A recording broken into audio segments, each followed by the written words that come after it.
فلوسه حلال وربنا نجاه من الكارثة دي. بسم الله الرحمن الرحيم، وما توفيقي إلا بالله. ورسالة توعية جديدة وهيونداي الانترا.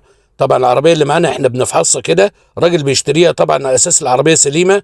طبعا العربية في زونة بلدي موجودة في القوايم زي ما احنا شايفين كده مع بعض.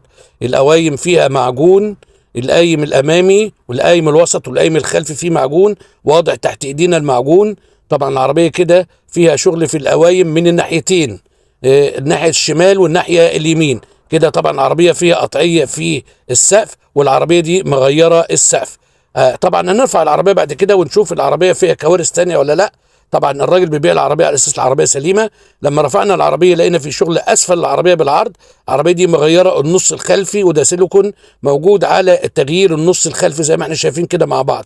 احنا بنقول يا جماعة ما تشتري عربية لازم تفحصها وتتأكد العربية سليمة، لان العربية اللي معانا كده في طبعا شغل اهوت. يبقى كده العربية دي 3 اجزاء، عربيه 3 اجزاء. في الترخيص بتاعها طبعا صعب جدا ان هي ترخص، بتتحول للجنه فنيه وطبعا بتاخد رفض في المرور، لان العربيه 3 اجزاء مغيره سقف ومغيره نص خلفي. يبقى العربيه كده 3 اجزاء. كان معكم عبد الوهاب الخطيب من مركز الخطيب لفحص السيارات بمدينه نصر. دمتم في رعايه الله وامنه، والسلام عليكم ورحمه الله وبركاته.